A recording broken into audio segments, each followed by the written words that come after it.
The season is still very young, but there's little question that this is the most important football week of the year thus far for at least the New Orleans Saints and the Tulane Green Wave. Can either or both pull off big upsets on the road? And what do the lines tell us that the odds makers are thinking? As far as LSU playing an in-state cupcake in Southeastern, sorry, Lions, we have only one question, only one that matters. Why in the hell is Garrett Nussmeier going to play on Saturday night? Zach Ewing is here to preview our big three as we make score predictions for Saints at Seattle, Tulane, Ole Miss, and LSU-SLU. Meteorologist Damon Singleton will tell us the forecast for all three of those games and maybe give us a little insight to when this 90-degree crap will disappear. And, of course, the Pick'em crew is here to make our best bets for the NFL in Week 3 and college football in Week 4.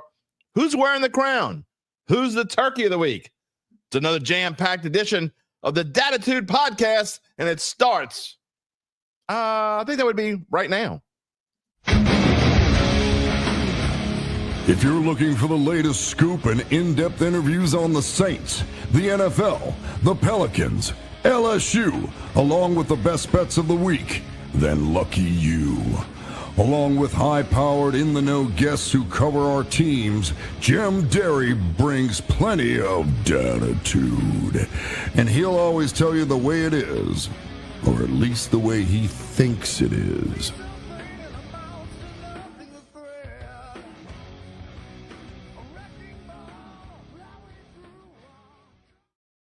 Where you at, Dattitude family?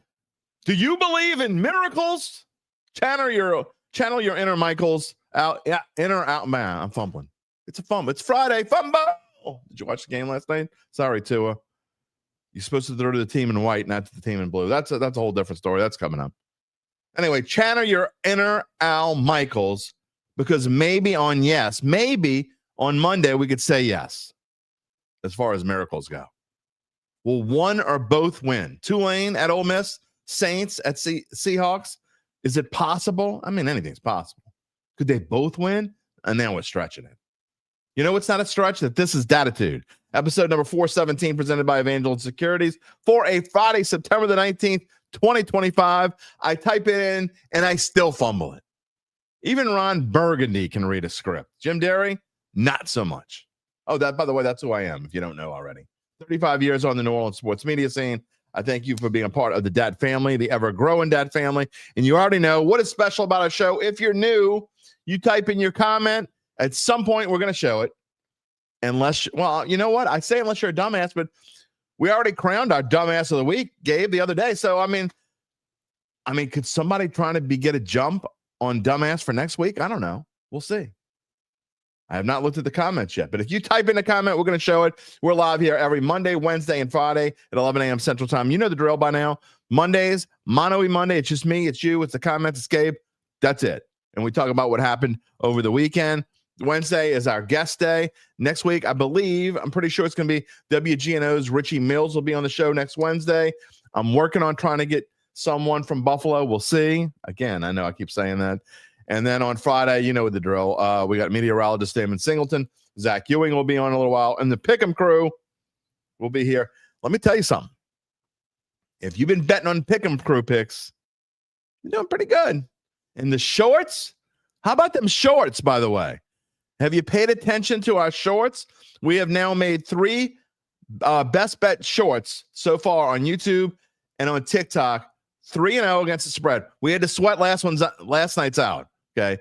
We had the over in the Miami-Buffalo game, and we needed that last, I guess, meaningless in the grand scheme of things. Doesn't matter how you get it. You don't make excuses when you win. You don't make excuses when you lose. You take them. You don't look a gift horse in the mouth.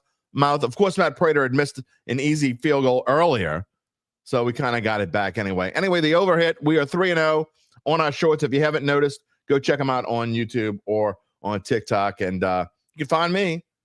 You know where to find me on X, Jim Derry Jr. And, of course, jderry@theadvocate.com is my email. If you haven't subscribed yet to the Dattitude YouTube page, I will show this. Please do so. Give us a like. While you're doing it right now, just click the like button. That's all you got to do. If you want to click the little bell, great. If you don't, I'll get it. Okay. What's on the show today? You know what's on the show today. Saints previews. We're going to spend a lot of time talking about Saints and Tulane today. Again, Zach's going to come on about 11:30-ish. maybe a couple minutes after that, he had to drive in from Denham Springs to the office downtown. So he was running a tinge late, but he thinks he'll be on by about 11:30. Damon Singleton, our weather report, will be coming on about 11:20, 11:25. We recorded that this morning. Interesting because the weather in Seattle, I mean, it's different than it is here. Let's just put it that way. It's going to be, if you're going up to Seattle, you need to be prepared because it's not going to be anything like it is here. That's coming up tonight. Megaphone game. Shaw and Rummel. I will be on VSN, the call with my friend Jim Derry. That will be live tonight, beginning at 6:50 on Varsity Sports Now. If you want to watch some high school football, Shaw versus Rummel in the game of the week. Garland Gillen's going to be there too. That is the Fox 8 Friday game of the week, by the way. So Shaw Rummel tonight. Shaw's got some really tough games coming up. We're going to have all of them. All their home games are on VSN. Well, they got Rummel this week. Next week they play number 1 in 2A Lafayette Christian, and then number 1 in 3A St. James the week after that. So it is a rough stretch coming up for the Eagles. All right, let's get to the Saints. We're going to talk a little bit about Saints here and get to your comments this morning. Before I get to the weather report, I don't know why I got these things so out of order. But the question today, obviously, for the Saints is, can Rattler continue improving? We're going to talk about that with Zach. I also want to talk about the injury report, which I looked at last night and said, uh-oh. The good news is, if you call it good news, it looks like Trevor Penning is going to make his first. I'm guessing. We're not 100% sure. Garland said he thinks he's going to play. Saints guys told me they think he's going to play. He is limited in practice, but I think Trevor Penning's going to be good to go at left guard. What happens now? Look, the good news is you need Penning to play because Dylan Radins, I didn't even know he was hurt. He missed practice this week. He hasn't practiced yet. He's got a toe injury. So the Saints have a hole at left guard. I mean, we know they have a hole at right guard because Cesar Ruiz has been terrible. So that's a whole different story. But I would love to see Trevor Penning go in there, play a good game, and then maybe if Ruiz keeps stinking up the joint, you're putting Radins in at right guard when he's ready. Taliesin Fuaga did not practice yesterday with his knee and back problems. I am hearing that he still probably should play. It's not a sure thing, though. You don't practice on Wednesday. You don't practice on Thursday. If he doesn't practice today, obviously that's a bad sign. Chase Young's still not practicing. What is going on with that dude? Got a calf injury. Chase Young still DNP. Man, you spend this money and dude's on the sideline. Can't happen. Talk about that with Zach. Trey Palmer, he hasn't played yet for the Saints. He's got a hamstring injury. He probably won't play on Sunday. And then Devon Vele is limited in practice. I'm sure he'll play. On Seattle side of the thing, they had 4 key players that did not practice yesterday. Running back Zach Charbonnet. So, look, Kenneth Walker is good enough by himself. But can he take the full load like he did last week?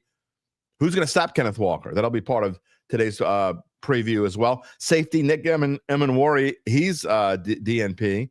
Safety Julian Love. So 2 of their safeties are DNP. And then cornerback Devon Witherspoon also didn't practice. So we'll get to that with Zach again in a little bit as we talk about it. Again, this is a huge week to me. Not just for this week, not just for the season. I think this is a huge week for the future of Spencer Rattler. I mean, because as I talked about, I know I went on 2 shows yesterday. I don't know if you saw either one, but on Eric Asher's TV show yesterday evening, was on yesterday at 6 o'clock, I believe, and there's a rerun today at, I forget what time it's on today. You can check it out on X. He posts the times on there. And then I was on Final Bet last night with Garland Gillen and Juan Kincaid on Fox 8. But, man, let me tell you, what worries me about Spencer Rattler, and again, he's proven me wrong so far. He's definitely been better than I've expected so far. So I hope he continues that going on the road at Seattle. But all I can think about is last year's game at Green Bay with the Saints. Was it 24-0? And he looked like a deer in the headlights in prime time at Green Bay. Now, this isn't in prime time, but it's still a long way from home. It's in a climate he hasn't played in a little while. It's going to be rainy. Now, again, we'll get to Damon in a minute. The good news is the rain may stop by the time the game starts, but I need to see him continued improvement. Don't go backwards. Okay, first road test. Again, the Saints haven't been on the road, including preseason. They haven't been on the road. They haven't been away from New Orleans in a month. So, I mean, they've been home since camp, and since before camp ended, really. So let's see what happens. Big game this week. Again, Saints are 7.5-point favorites. We told you, Gabe and I told you the other day, we thought that it wouldn't, if it did anything, it would go down. It briefly went to 7 yesterday. Didn't last. When it went to 7, the people with money jumped all over them Seahawks, and it's back to 7.5. It was back to 7.5 last night, and it's 7.5 again this morning. I don't think it's going to move off of that. If anything, I think it'll go back to 7, but I don't expect much movement in the line. So there we go. And then one other thing, really, two quick things before we get the comments. I said we got plenty of them in the queue. We will get to them. Damon Singleton in about 13, 14 minutes, and then Zach Ewing will be on in about 20 minutes or so. That's what we got coming up. Did you see the Bills-Dolphins game? I already told you 3-0 on our shorts picks. We needed that last field goal inside of the final minute. That basically put the game away. The game was kind of already put away. But Tua, you want to talk? I know y'all like to talk about how bad the Saints cap situation has been. By the way, the Saints cap situation gets much better next year. I think they're only projected to be, as of right now, we were talking about this yesterday, I think like $13 million over. So that'll be easy to do. But how about Tua's dead cap space? Right now, the Dolphins are projected to go into next year $79.2 million over the cap. They're going to be, so you talk about Coach Gucci getting fired for the I mean, look, the Dolphins are in a big time mess. And this is according to Bleacher Report, by the way. Here's what Tua is owed through 2028. $39 million this year, $56 million in 26, $53 million in 27, $65 million in 28. And if they were to cut him, okay, I was wrong. Not $79.2 million over the cap.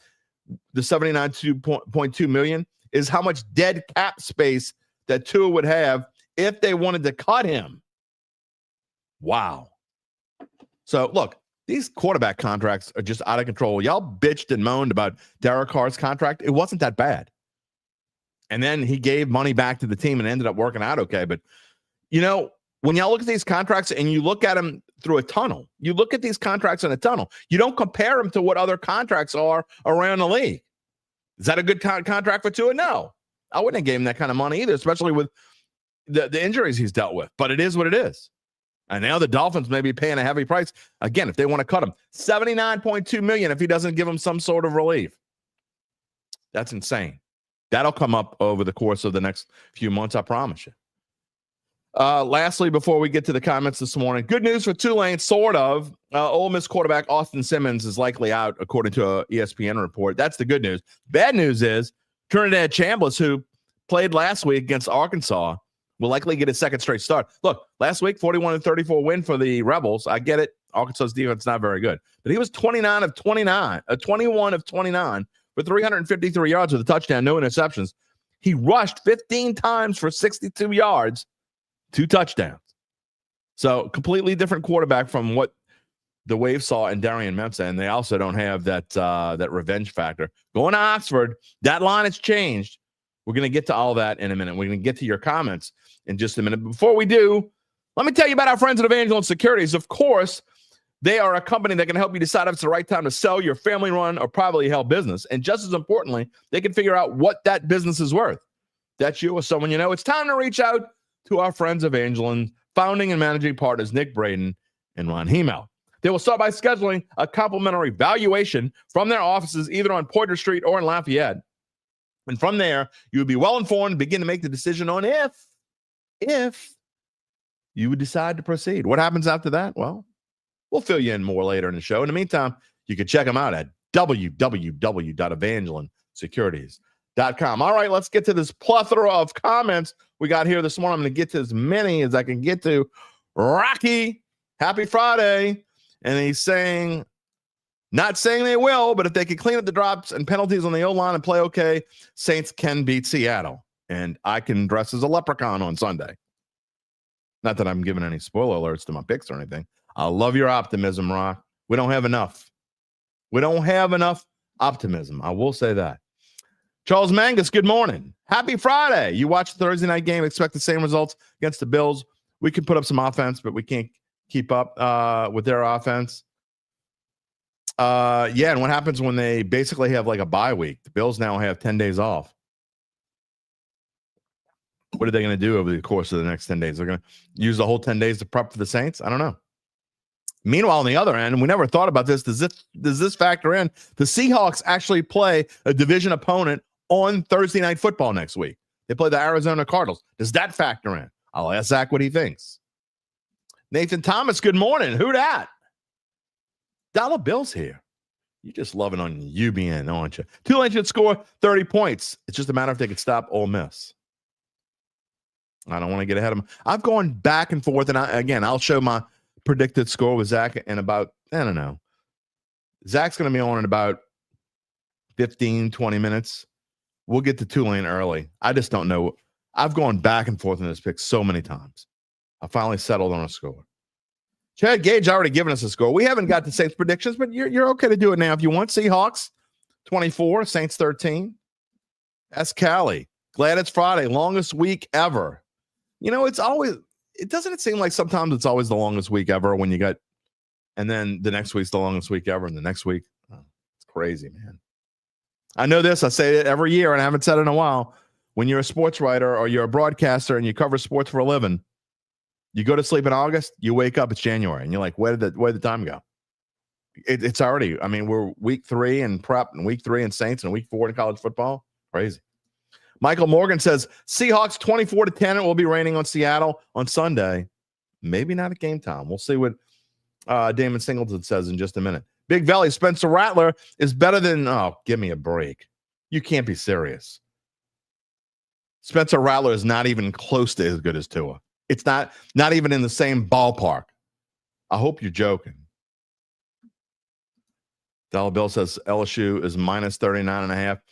Is that the line you're given? Because I haven't seen a line at all. I have no line. I can't tell you what I can't. I mean, I'd give away my score prediction if I tell you what I would do if that's the line. Adam Varner, good morning. Who dat? Dylan Smith, let's go. Who dat? Hope everyone has a great weekend. Daryl Hayden says, good morning. Had the over 50.5 last night. Made you a little nervous. Yeah, I was nervous too. Musette is only here for the weather. How bad? Well, Damon's coming on in about 5 minutes. Let's see. What else we got here this morning? Cecil Evans. Happy Football Friday. Football weather. We are waiting. Absolutely. I asked him about that. I specifically asked, when are we going to finally get high temperatures that don't start with a 9? He answers. Coming up. Sean wants to know, do I think the injuries in Seattle secondary may give us hope of having a chance against the Seahawks? Hey, look, I mean, they can't hurt. Can't hurt. But, you know, who's going to stop Kenneth Walker? That's what worries me most right now. Again, which Spencer Rattler are we going to get? Are we going to get the one that was certainly improved in week 1 over last year and then was improved in week 2 over week 1? Or are we going to get the road Spencer Rattler that we got last year? I hope it's the one we got in week 1 and then week 2. Dat fam's here. Great weekend. Hope you are right, Brian Cabot. Does Tulane have a chance to cover? Of course they have a chance to cover. They have a chance to win or outright. They have a chance. And will the Rat ever win a game? They start him long enough. I'd say that he's got to win one eventually. Saint for life. Who dat, baby? Daryl Romero. Best show always. Well, thank you, sir. Who dat? Saint's going to be okay. Just takes time. Need help at guard. That's the truth. That is most definitely the truth. Williams says he wants to start with the Saints prediction. Seattle 20, Saints 13. That means the Saints would cover. Saints are 0-2 against the spread, by the way. Who dat daddy is here? Who dat? Who dat Dattitude family? Lance Dobart. Lance doesn't care about me. He's just happy. He's just happy Rocky's here. All right. Infantryman is here. Happy Friday. Very curious to see what Spencer will look like against a good defense. So am I. Absolutely. Who dat daddy says the Rat and the Saints will be fine in Seattle. I hope you're right. Saints still have $62 million in dead cap space next year. I don't think that's true. David, +1 hash. Gabe, if you got a second, Can you go to Sport Track and just kind of check it out and see? And again, these aren't official numbers because the Saints are still going to, the number that it is right now won't be the same number at the end of the season. But I was under the impression, I was told, the expected, and again, this is also expected with what the cap's going to be, and Sport Track doesn't tell you what they expect the cap to be. It's what the cap is right now. So we'll see. Anyway, Gabe's going to look that up. Mal is here. The Saints played the Seahawks on a rainy afternoon almost 5 years to the day. They'll play this Sunday, September 22nd and 19th, in the white color rush unis with Teddy B, Teddy 2 gloves, and won. That's right. The Saints have actually won 4 in a row in this series. Gabe, we were right. Thank you, sir. Gabe Henderson, there are right now 19 million, projected to be 19 million over the cap. 19 million. I mean, that's not a bad number, honestly. It's not bad at all. I mean, that's actually fairly, and that's without, we don't know what the cap's going to be next year. So it very well could be more like 12 million, be 10 million.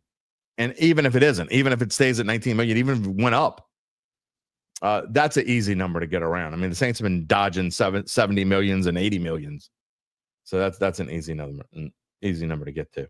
What else we got here? Again, I got to get Damon Singleton real quick. Tom Trice, Chase Young is MIA again. Yeah. He's got Zion disease. Nellie Smith, Ruiz needs to be benched if Trevor Penning plays the other guy. I don't disagree with you. I talked about this last night. If Trevor Penning plays well, and Raynes might not play this week, but if Ruiz plays like crap again this week and Penning is good enough to go at left guard, hell, put Raynes in at right guard. Robbie Otan says 24-19 Saints with the upset. I love the optimism. Brian Cavett says Sea Hags 31-17. Earl says our run defense isn't bad. What has it been so far? I don't know the answer to this. So far, the Saints rushing defense has been 11th in the league through 2 games. Okay. Different animal this week, buddy. And the reason why I say that, and I know CMC was here last week, I get that, but they were trying to not use him as much as they could. So I'm really, and a completely different kind of back too. I don't know. We know what the Saints have done stopping the run in Seattle. We've got nightmares still. Nightmares. Adam Varner says prediction is Granderson sacks Darnold twice.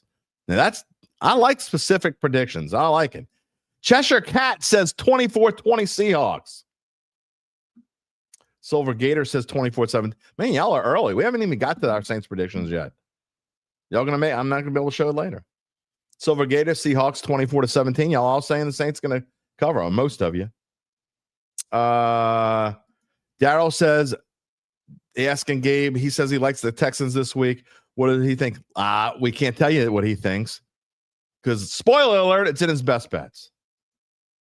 Is he going to pick with realism or going to pick as a homer? Or both? Maybe it's both. I don't know. I don't want to give too many spoiler alerts. Saint for life. Buffalo is going to destroy the Saints. You know what? Speaking of spoiler alerts, I don't think so. I'm going to tell you why. Buffalo sometimes, when it's not a division opponent, Buffalo kind of like just mails it in sometimes. I could see that happen. Again, I need to see what the Rat does this week. If the Rat stinks up the joint in Seattle, then I'm not going to give him a lot of hope. But if he improves again, I don't know, man. I don't know. Big Velly says Buffalo looks beatable for sure. I will say this. Buffalo certainly did not look like the best team in the NFL last night. Now, again, Buffalo has tendency. This is what the Ravens don't do this, okay? The Ravens play, again, they have bad games here and there. But the Ravens seem to always play Ravens football. The Bills will again, if it's not a division opponent, they sometimes play down. So we'll see. Silver Gator predicts the spread is going down to 7. I don't think so. Again, it went down to 7, but it's kind of like stocks. They have like floors and ceilings. When they touch those floors and touch those ceilings, they go right back to. I think it touched 7, it tested 7, and didn't last. I don't think it's going back there. And if it does, it won't go back until like right before the game. So I wouldn't wait for it to drop. That if you like Seahawks, I mean, maybe you can wait till it's not going up. So if you want to bet on the Seahawks, then you wait. If you want to bet on the Saints, bet it now because it's not going up again.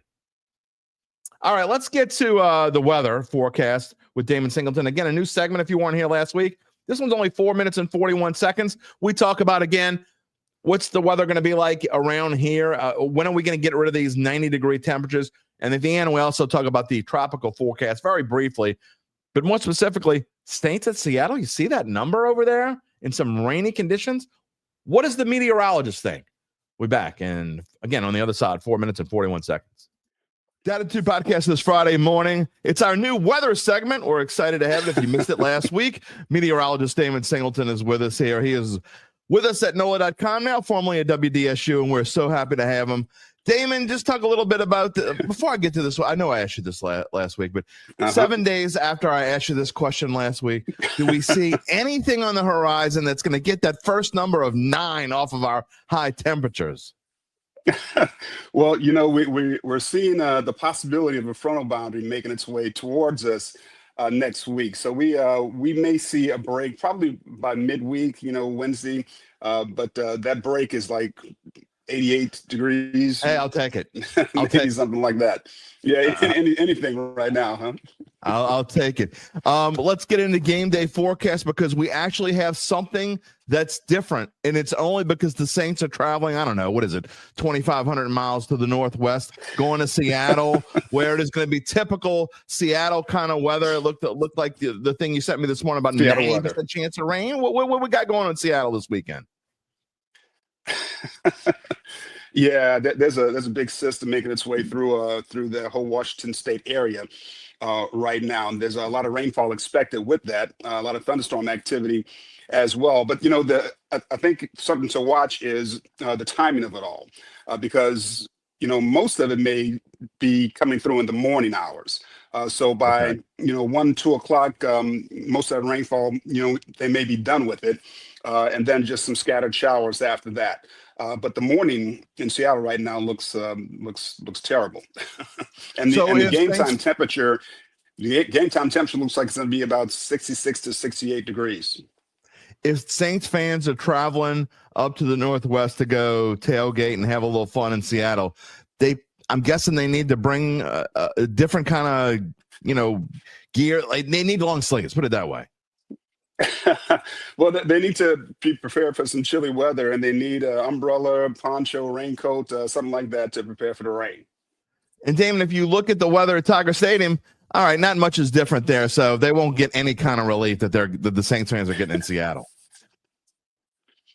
No, not really. The weather this weekend for the Tigers is very, very similar to what they experienced at their last game in Tiger Stadium. Temperature might be a degree or two lower, but 93, 94 degrees for an afternoon high, not impossible that they could see 95 degrees in the afternoon. The kickoff temperature looks like more like 89, 88 kind of degrees, but rain chances are, pretty much zero for LSU. Well, they say it never rains in Tiger Stadium. We'll see. There you go. I've been there. I don't really think that's true, Damon, but okay, whatever. All right, Tulane, I was hoping at least for Green Wave fans, they're going up to the north in Oxford, Mississippi, and that maybe it would be a little cooler, but you're saying no. No. Green Wave fans, and I'm one of them, expect temperatures very similar to what we're going to have here this weekend. Probably 92, 93 degrees. Lots of sunshine expected for the Green Wave as well up in Oxford. So, the humidity maybe not as significant as what we're going to start experiencing over the course of the weekend. But overall, dry there, just like it's going to be mostly dry here. And real quick, before I let you go, I see Gabrielle is in the Atlantic. It looks like it's going to make a turn and be a fish storm, so nothing for us to worry about. Do you see anything in the tropics, knock on wood, do you see anything that we have to be nervous about over the course of the next couple of weeks or so? Not right now. Looks like for the next week and a half, we're in pretty good shape. There's The Gabrielle, like you mentioned, is another tropical wave that's in the Atlantic that we're following very well. And, we're still, while we're not at the peak of the season, we're still at the height of the season. So it's not unusual to see these waves move off the West African coast pretty routinely. So we've got our eyes on that, and we'll certainly let everybody know if things change. We have been super lucky this year. I hope that continues, and maybe some of that luck will rub off on the Green Wave and the Saints this weekend. Damon Singleton, thank you so much, and we will see you next Friday. All right, Jim. Thank you. Glad to have Damon here with us. And again, we were recording that segment every Friday morning. He's got that's the segment, that's the time frame he's got. So we've been recording at 8 a.m. on Fridays, and we will continue to do that. We thank Damon for being a part of the show, and I think it's important. It's something I've always wanted to do, and now that we only have our own in-house meteorologist here at NOLA.com, we're going to use them. And as far as the Saints go, by the way, I know, first of all, UBN would definitely disagree with this comment from Brian Cava that long sleeves, 68 is T-shirt weather. UBN would definitely disagree with that. And not only that, were you fully paying attention there, Brian? I think we're talking about for the Saints fans that are going up there, it's going to be a lot cooler than 66 at night. It's going to be, I believe it's going to be in the upper 40s at night. And if you want to wear T-shirts in the upper 40s, that's on you, my friend, because as much as I like the cold weather, I ain't wearing T-shirts. In fact, if it goes below like 55, I'll wear shorts, but I'm not wearing short sleeves. In fact, I'll wear shorts when it's 40, but I ain't wearing short sleeves when it's on below, I don't know, 55. All right, let's go back to the Saints. Again, Zach's going to be on in just a few minutes, waiting for him to come on in the green room, and then we will be right with him. We got some comments a little bit earlier. You want to know what I think the Saints are going to do with Ruiz. I said this yesterday. I'll say it again today. I think I've said it on the show. I'm about done with Cesar. I was never a fan of his. Excuse me. I just haven't been. I don't think he's ever played better than average, according to PFF. And look, PFF ratings aren't the end all. They're just kind of a gauge. And by the way, Zach says he'll be on in 2 minutes. They're just kind of a gauge. But Ruiz, of all the starting guards in the NFL, 64 of them, right? 64 starting guards in the NFL. Cesar Ruiz was ranked second to worst through 2 games this year. I mean, you just can't have that. Again, it's from the right side. There is no unimportant position in the O-line, but if you wanted to rank importance from 1 through 5, I would say right guard is probably the least important. However, again, it's important. And if he keeps playing like he's playing, I think he's got another week or two. If he doesn't shape up, Saints going to have to make a change there. Again, if Penning comes in and plays well at left guard after being injured, and he's going to keep that left guard spot, that's what you got Dylan Radins for. I think there's a good chance that you see him going in that spot. Adam Varner wants to know if Rattler improves, do I think Shuck will get any starts this year? Unless, I've said this before, my opinion hasn't changed at all. Unless Spencer Rattler is just lights out, and this first 2 weeks, that's not even kind of lights out. Okay, he threw for 207 yards last week. I like the improvement. Again, I think he's done a lot of things better than he did towards the end of the year last year. I think that his pocket presence is not good. It's still not good. That's one thing I have a problem with more than anything. His vision, I don't know if that gets better, but he did throw to his second and third choices much more last week than he did in week 1, and certainly much more than he did last year. So if that continues to prove, I can still see him playing. But this team, if this team is what we think they're going to be, again, Derry, I can't believe you think they're going to be this bad. If this team is like in the ballpark of, I don't know, they get to 0-4, okay? And then let's say they're like 2-6. At what point do you find out what you have in Tyler Shuck? You're going to find out. You cannot go into next year's draft not knowing if you need to draft a quarterback or not.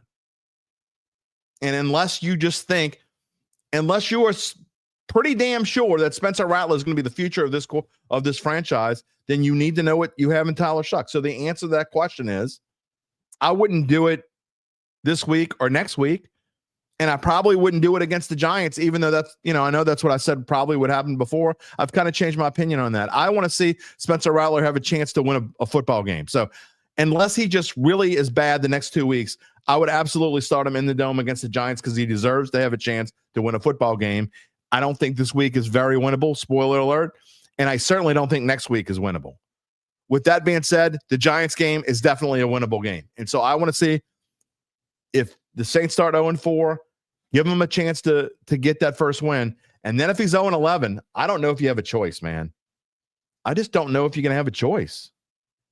I mean, be realistic. How far do you go with it? Very good question, Adam. I don't 100% know the answer, but I'll say this. Here's another thing that I've been saying, and I truly believe this. I think the decision's already been made. I think they know what they're going to do. We just don't know what they're going to do. I think the reason why they played the end of the preseason the way they did is they have everything done with a plan. We'll see. I don't know. Let's see. Big Dog, what's going on? Hakeem, that's by the way, if you're listening, you can't see the comments. Hakeem Batista's here. Chad Gage says he'll be PO'd if we spent that high pick just to keep saying Rat is okay and not see what Shuck can do. Yeah, you're going to say it at some point. Oh, Lord. Okay, I'm glad you did not put Spencer Rattler's name in the sentence. Josh Allen last night, 213 yards and 3 touchdowns. If you even think that Josh Allen and Spencer Rattler live on the same planet in the world of quarterback, then you put the cray in crayfish. We'll leave it at that. A couple more before we get to Zach, who's in the green room now. Jay Tucker Rafferty. The problem with Ruiz is they drafted him as a natural center, and the Saints put him at guard. I don't know. Don't make excuses for Cesar Ruiz. They drafted him because he also played guard. He's not just he is supposed to, and the Saints do this all the time. They draft guys that play multiple positions. That's not an excuse for him at all. And not only that, if he's this solid lineman, okay, he got drafted as a guard. He went into the draft as a guard. He was listed as a guard in the draft. If you go back and look, it says guard. It doesn't say center. Don't make excuses for Cesar. He's terrible. He's been terrible. Can he change? Can he get better? I don't know. S. Kelly wants to know where I got the background drop of the dome. Is that a pick? That is a pick. It's from my own camera from the press box. Where can you find that? You want that for your background? If you email me, jderry@theadvocate.com, I will send it to you. You are more than welcome to have it. I will be happy to send it to you. So just email me, jderry@theadvocate.com. All right. Let's move on and bring in Zach Ewing, who is with us again. And it is time to preview.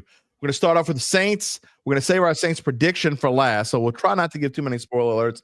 Then we'll get into LSU and Tulane, give you our predictions for those, and then get back to the Saints prediction and finish it out. But Zach, you're getting a little bit older. You're starting to understand what it's like to be older. The week's just flying by, baby. Flying by already. It's unbelievable, man. Like Really you see, it used to be you'd see Halloween stuff in the store in August and then Christmas in like end of September, and you're like, no, it's too far away. And now it feels like Christmas is like next month. I've got to be thinking about it already. There's no doubt about it. Gerard and Randall, we're glad you're here this morning. All right, let's get into it. Saints are 7.5-point underdogs on the road at Seattle. It briefly dropped to 7. It didn't stay there very long. The people with the money said, okay, you want to give me that hook back? I'm going to go jump on Seattle and right back to 7.5. Tested the waters and didn't stay. Just your overall thoughts about the Saints as they go into Seattle. I think this is obviously it's a young, it was still only in week 3, but this is to me kind of a measuring stick kind of game. Look, if the Saints could win this game, that changes everything. For sure. Now you look at those first 2 games in a new light and you say, well, the Saints were competitive with 2 teams who are in playoff position right now. I mean, they're both 2-0, right? So we can say they're in playoff position, and then they go on the road to one of the notoriously tough places to play in the NFL and win. Now you're talking, can the Saints take advantage of Tampa Bay's slew of injuries and like compete for this division title? Like, I think it would mean that much if they could win this game. I don't think it's that likely. I think it's a it's not just is it a better team on the road, but this just feels like a bad matchup for the Saints, particularly on offense, which we can talk about. But I do think you're right. If it would be quite a statement in a lot of different ways if the Saints could somehow come out with a win.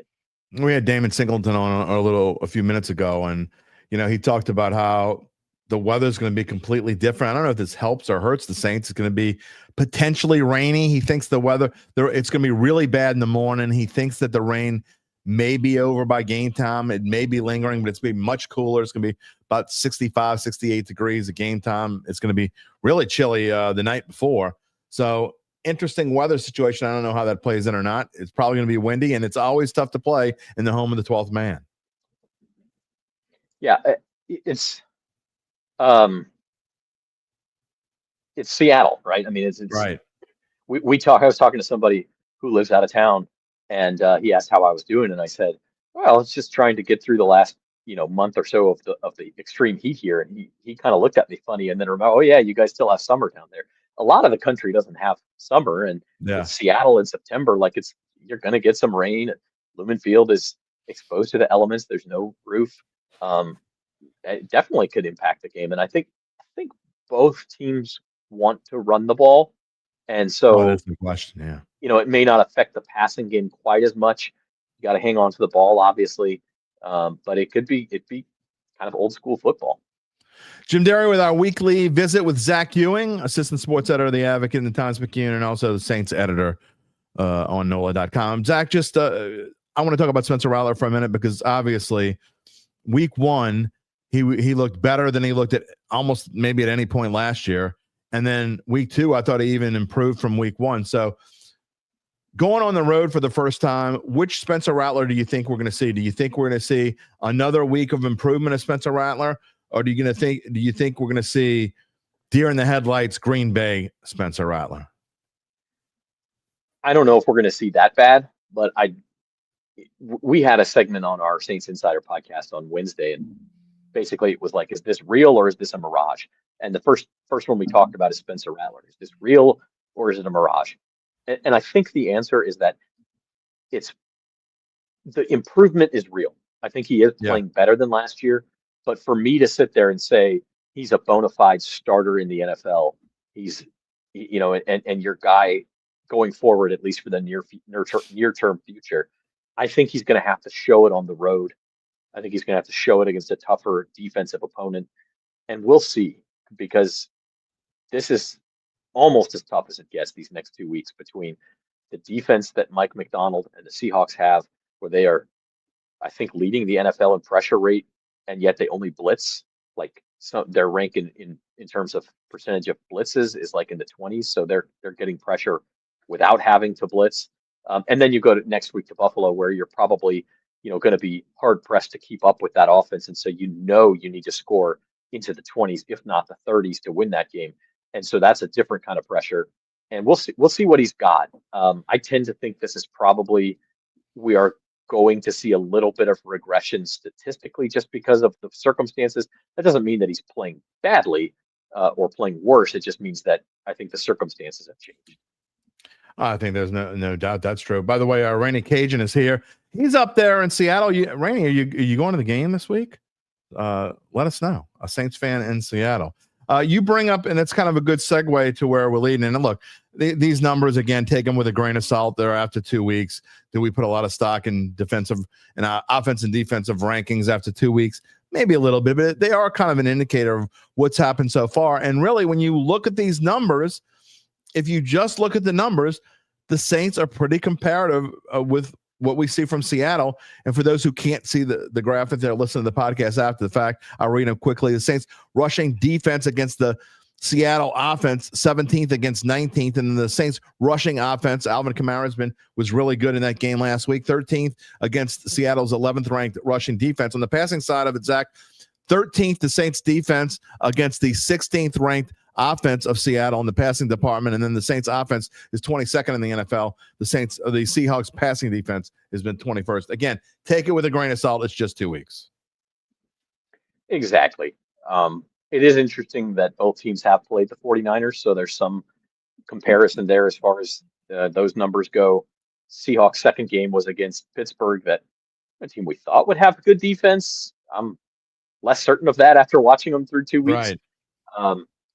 And I don't know. Like I'm certainly not sold on Sam Darnold as a quarterback. I think he's ultimately who holds this team back.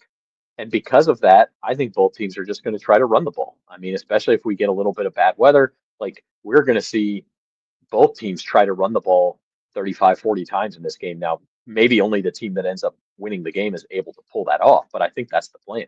Well, leading into that, Zach, if that's the case, then you're going to have to see a whole lot of Kendre Miller. I think he needs to touch the ball at least 10 times, maybe 12 times on Sunday. And also going back to Spencer Rattler, and I've said this for a couple weeks now, I want to see him. Look, you have nothing to lose. Take the reins off of Spencer Rattler and just let him do his thing. I want to see him run 8 or 10 times in the game. Taking the reins off of him as far as running, I'm okay with, and I think he'll need to do that. Taking the reins off as far as, hey, let it loose downfield and take some risks, I don't think this is the spot to do that. It's going to have to happen eventually if he wants to be the starting quarterback for this team. I got one more question on Spencer Rattler, but before I do that, I want to ask you about the injury report, yesterday's injury report. Fuaga, Radens, both on there, did not practice. Radens obviously probably don't need him as much this week because it looks like Trevor Penning's going to play. You still need him, but you don't need him as much as you would have needed him going into last week. Fuaga is kind of concerning that it is starting to linger. Just talk about the offensive line injuries again. Do you think Trevor Penning's going to play it this week? Yeah, I think he is, and it was really good timing because you came real close to not having Penning or Dylan Radens at that left guard spot. So it's good that he's going to be back.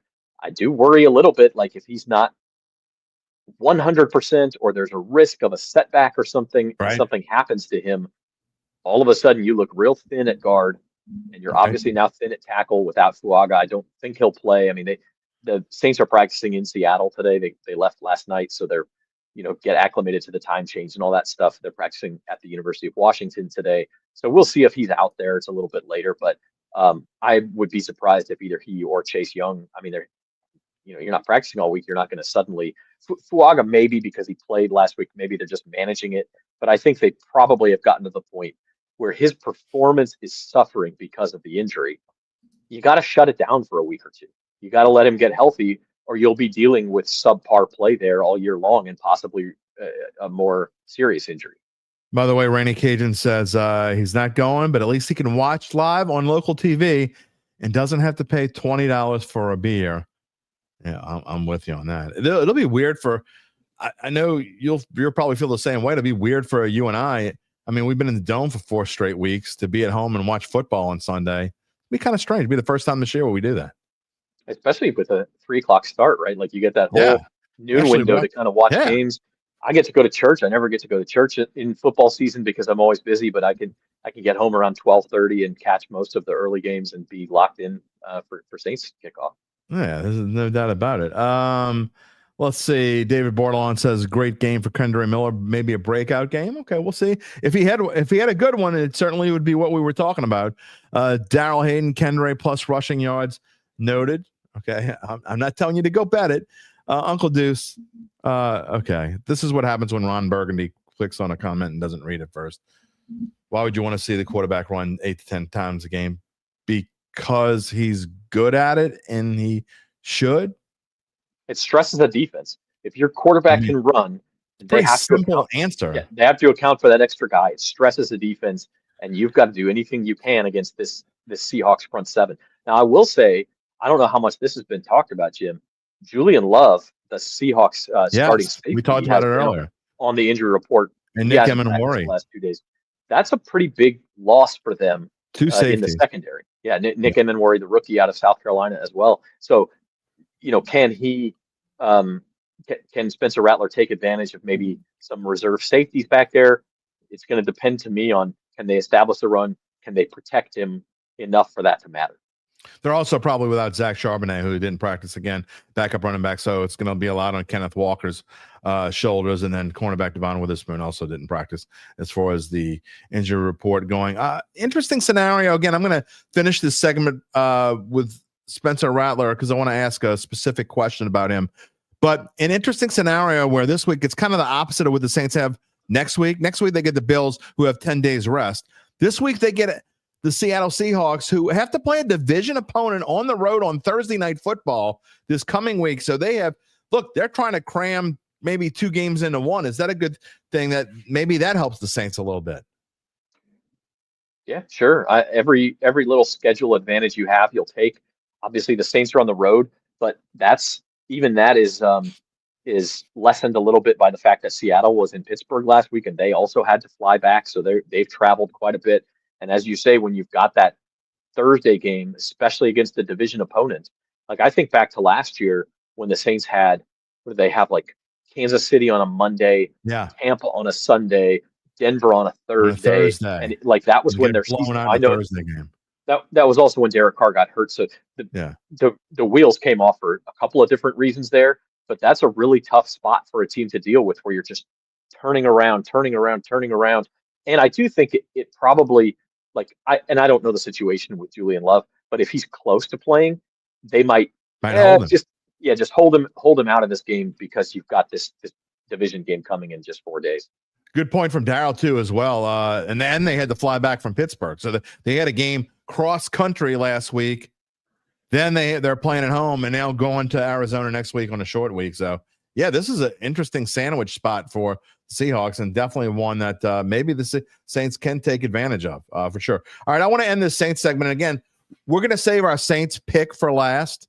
So the last thing we do before Zach leaves is make our Saints score prediction. So we're going to finish up Saints here. We're going to get to LSU and Tulane, and then we're going to come back to Saints. But just on Spencer Rattler, my question is kind of what we talked about in the post-game show last Sunday, Zach. And at what point, if you're the Saints, do you start thinking about, again, I think that if the Saints lose this week and they lose next week, which is likely, right? They're likely staring 0-4 in the face, okay? So if Spencer Rattler is 0-10, I mean, I think it's only fair to give him a chance to win a game, which is the Giants game. They obviously have a realistic chance to win that game.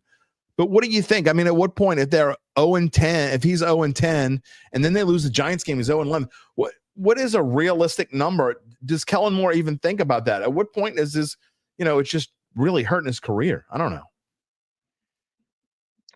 We're not there yet. That's really the only thing I feel comfortable saying. Look, he has looked better.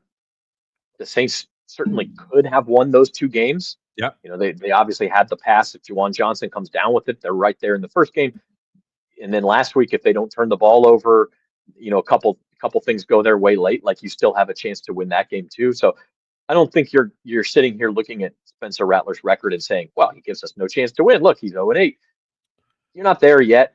And even if they lose these next 2, as long as he's still keeping you competitive, or he's not clearly the reason you're losing, then I don't even think you're ready to have that conversation in week 5. I think that he gets the Giants game and probably the Patriots game. The first time I would have that conversation, assuming Rattler continues to play, reasonably well, would be if you got to 0-6, and then you're going back on the road, and it's like, yeah, at some point it becomes a narrative that he's still got that 0 next to his name that you can't have for too long. I don't think that's going to happen. I think the Saints will win a game in the next 4 weeks, one of those 2 home games, if not both. Now, the only difference is, and I know you kind of hinted at this, but if he goes out there and throws 3 picks and then loses 2 fumbles against the Bills, and like all of a sudden kind of reverts to the reason that you're losing these games, or the reason that you're getting blown out, maybe, then that might speed up that conversation a little bit. Yeah. Uncle Big Nick said something about 5 minutes ago that I wish I would have saw a little bit earlier, but in the answer to the question of why would you want to run your quarterback 8 to 10 times, the question is, has anyone ever asked why you would want to run Lamar Jackson 8 to 19 times? What about Josh Allen? I mean, he runs. I mean, does anyone ask those kinds of questions? No. It's a different quarterback world that we live in today. And I think you almost need to have a quarterback that's mobile. I don't stand in the pocket quarterbacks to me these days. And look, I'm old school. I'm as old as dirt. I just don't think that standing unless except in rare cases, I think standing in the pocket quarterbacks are going the way of, high button shoes. And you add in the fact that it doesn't seem to. I know people say, well, we don't want our quarterback running because he's going to get hurt. Well, who's the most injury-prone quarterback in the NFL? It's probably Joe Burrow. He's not Yeah. exactly mobile. Yeah. Derek Carr got hurt last year. He's not exactly mobile. I mean, like it almost seems like it doesn't make it any more or less injury-prone. So you want a guy to be careful. You don't want him lowering his shoulder and trying to run through tackles. But like, if there's 8 to 10 yards for him to get on a 3rd and 7, and his legs are the way to get it done, go get it done. By the way, Tyler Shuck also is a mobile quarterback. Tyler Shuck can run. Tyler Shuck is not. I don't think he's as mobile in the pocket. Like, I don't think his escapability. He's maybe not looking to run the same way. He, just as far as like designed runs, he actually had more rushing yards at Louisville his final year than Rattler did at South Carolina, and so now that counts sacks, and Spencer Rattler got sacked a whole bunch of times at South Carolina. But Tyler Shuck can run too, sure. Yeah. Pat Wolchuk, who I think you're new to the show, welcome. 0-8, we are past the time to bench Rattler. Why wait till the Giants game? Because the reason being is because the coach of this football team, Kellen Moore, decided that he wanted Spencer Rattler to start the season, and you're not going to pull the plug on a guy who A, is improving, and B, after 2 games. So that's the reason. You know what? If you were to bench Rattler now, we talked about this in the preseason. No, well, we talked about this in the preseason, where if Rattler won the competition fair and square, you owe it to the rest of your team to start the guy who has a better 100%. Chance at winning you games. And you're going to lose that locker room if you don't. And the same thing here. The rest of the team's not stupid. They see that Spencer Rattler is competing and is giving them a chance to win. If you go away from that now just because you want to see what you have with Shuck, you risk losing those guys. You're not respecting the rest of your locker room and how much work they're putting in. If you say, we don't care if we win, we just want to see Shuck. You gotta go with the guy who's playing well right now. You know, in the grand scheme of things, I sort of disagree with that premise. However, in this case, if you did it after 2 games, then I do think that would be kind of a slap in the face of the team. I think that would matter, because that would say, if you're just going to jump ship after 2 games, especially when a guy's improving, I mean, what are you going to do with me? So I feel the same way. And look, I don't think that, I got to be honest. I think Kellen Moore is learning as he goes along as much as Spencer Rattler is learning as he goes along. And that's all part of it. I mean, I thought the game planning this past week was much better on Sunday than it was in week 1 when, Kellen Moore didn't even know when to call a timeout. And I just thought that obviously they got Kamara way more involved this week. And I thought everything, I think overall, this team as a whole, the defense wasn't better, but overall the coaching, even the special teams and the offense, I thought all were better this past Sunday than it was in week 1. Yeah, I don't know if I would include the defense in that. You don't think the defense was worse? I don't think it was worse. Is that what you said? No, I think the defense was worse. I say other than the defense, every other ass. Yeah. Other than the defense, everything. Yeah, other than the defense. Okay. Yeah. I guess so. It's hard to say on special teams. Like, Groupie missed another field goal. Kai Kroger was better in the punting game. I can't remember any significant returns. Say a couple decent returns. But I think especially when you consider the 49ers have a pretty doggone good defense. We saw Seattle really struggle with that defense themselves in week 1. Like, I do think the running game was better. I think Rattler obviously had his best game as a pro. They were better in the red zone. Like, the offense was clearly better. Yeah. Okay, let's we're gonna move on because we got about 10 more minutes with Zach. We gotta move on because we still got our pick'ems to go.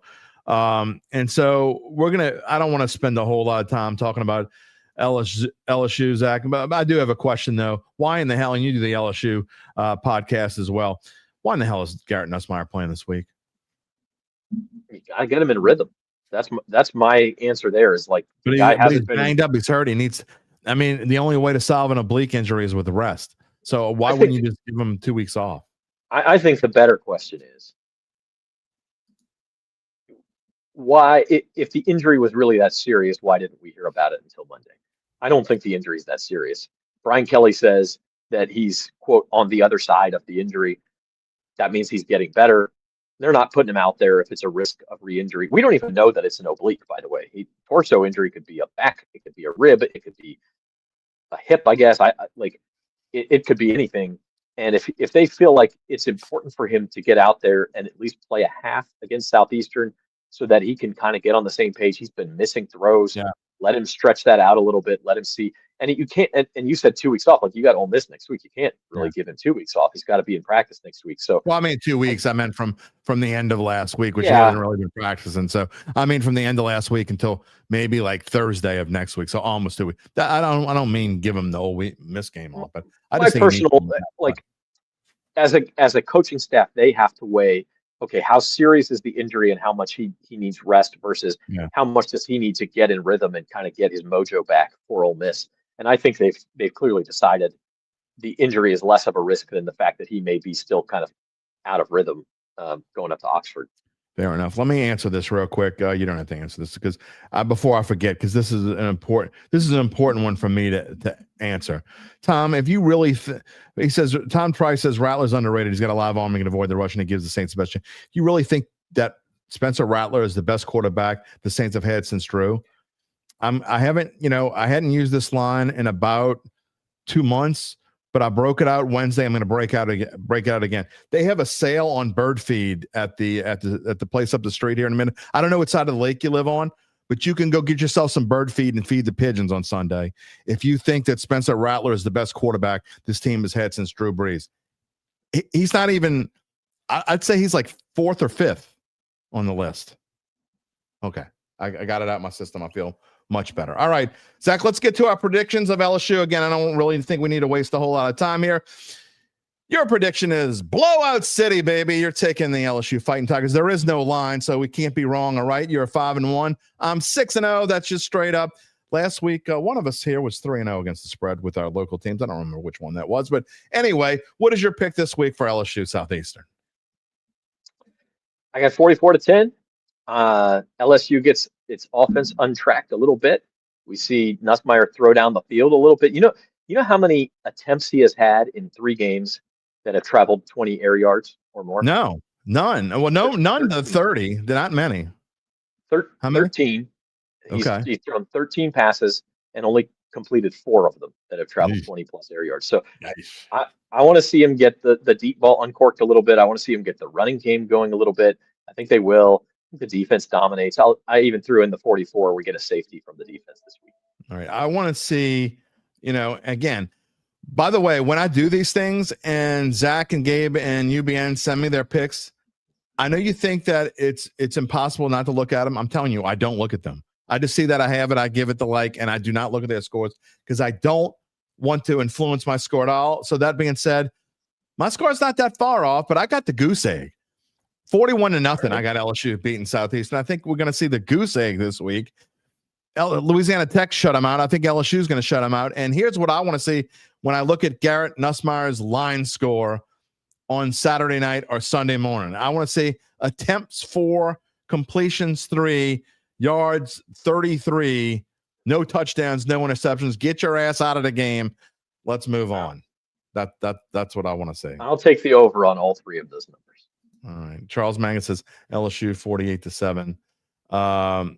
Dollar Bill says FanDuel did release a number, says minus 39.5. Well, if that's the case, then I got LSU covering the spread. Zach has Southeastern covering the spread. All right. Let's move on to Tulane. And obviously, this weekend is way bigger for Tulane than it is for LSU.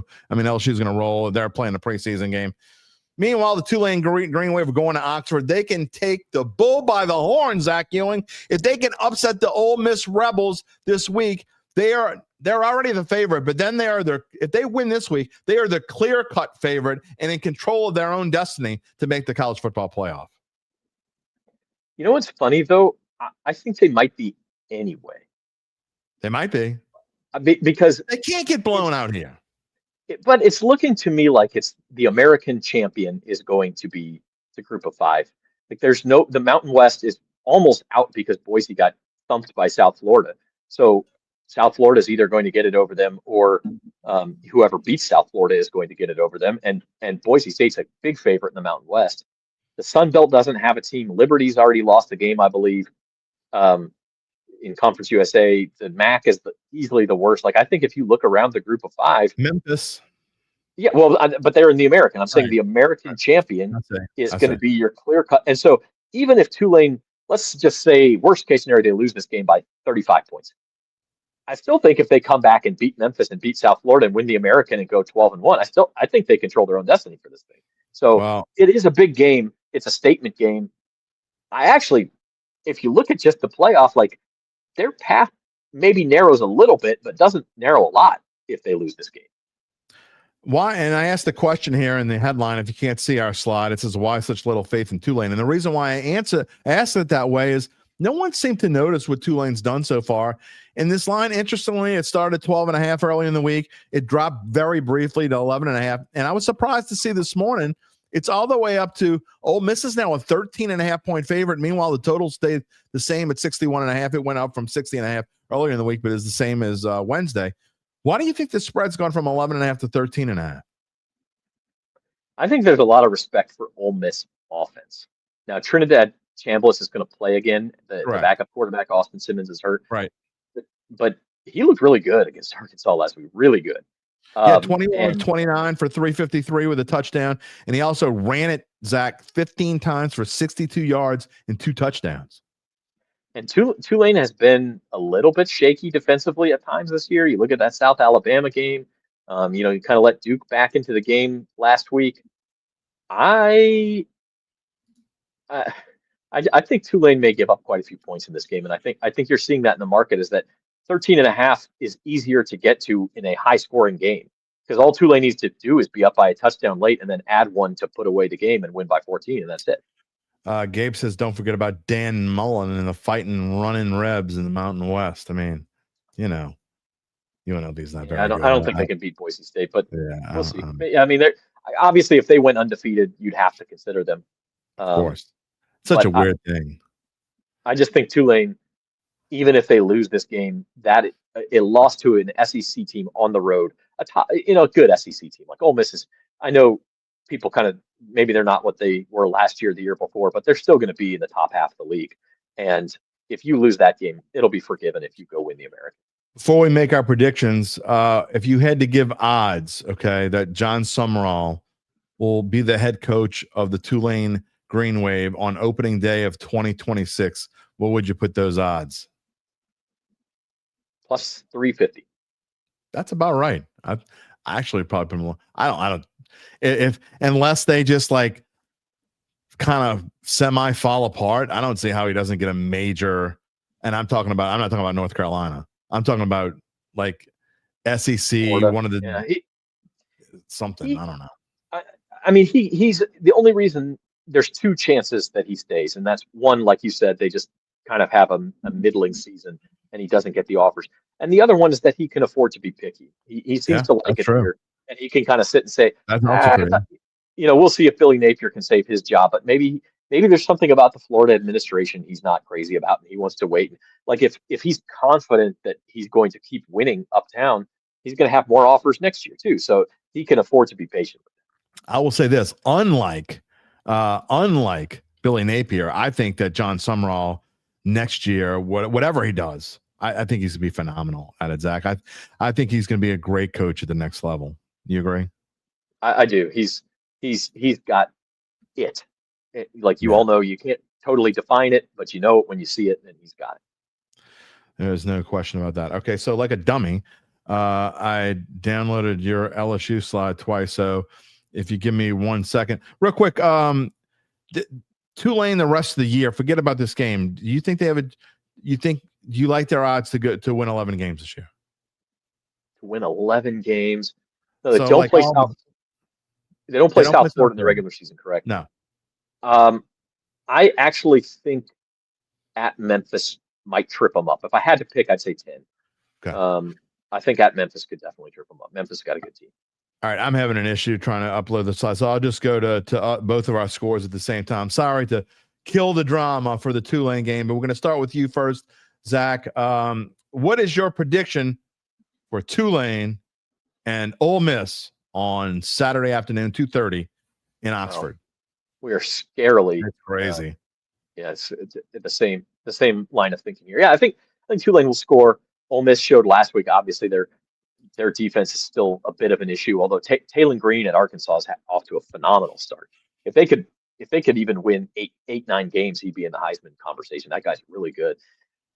And that's not to say Jake Retzloff is not good, but Ole Miss, Tulane will score some points, but Ole Miss offense, I think, is just too good, and you'll see some separation as the game goes on. Yeah, Zach's got 41-24. I've got 39-24. That's how crazy it is. And Zach and I actually, and Gabe too, we've kind of been in lockstep a lot this year. Look, I went back and forth with this score. I had it really tight, and then I had it at a bigger blow, and I went back and I kind of settled in between. And I agree with Zach that I just think there's going to be a lot. I think Tulane's going to give up a lot of points. I think Ole Miss offense is that good to where they can score a lot of points on almost anyone. So especially Tulane, no offense, I don't mean to be banging up on the green wave, but this line changing has also affected the way that I've picked this game, Zach.